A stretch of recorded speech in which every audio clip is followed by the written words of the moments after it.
बिस्मिल्लाहिर्रहमानिर्रहीम, अस्सलाम वालेकुम। वेलकम टू माय चैनल दावत इस्लाम। मैं हूं आपका दोस्त शफकत अली ऑफिशियल। उम्मीद करता हूं कि आप सब लोग ईमान के आला दर्जे पे होंगे।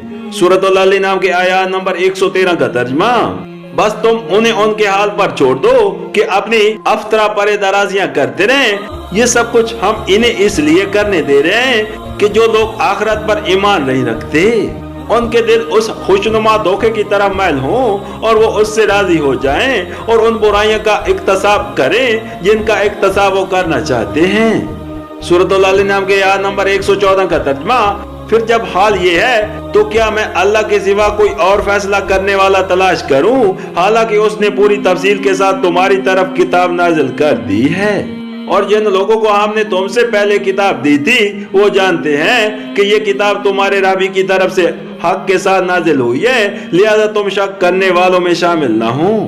सूरत अल नाम हाशिया नंबर 81 इस फिक्र में मुतकल्लिम नबी करीम सल्लल्लाहु अलैहि वसल्लम में और खिताब मुसलमानों से है। मतलब ये है कि जब अल्लाह ने अपनी किताब में साफ साफ ये तमाम हकीकतें बयान कर दी हैं और ये भी फैसला कर दिया है कि फौकुल फितरी मुदाखलत के बगैर हक परस्तों को फितरी तरीके ही से गलबा हक की जिदोजहद करनी होगी, तो क्या अब मैं अल्लाह के सिवा कोई ऐसा साहिब अमर तलाश करूं जो अल्लाह ताला की उस फैसले पर नजरसानी करे और कोई ऐसा मुआइजा भेजे जिससे ये लोग ईमान लाने पर मजबूर हो जाएं। सूरत अल नाम हाशिया नंबर 82, यानी ये कोई नई बात नहीं है जो वाकयात की तौजीह में आज घड़ी गई हो।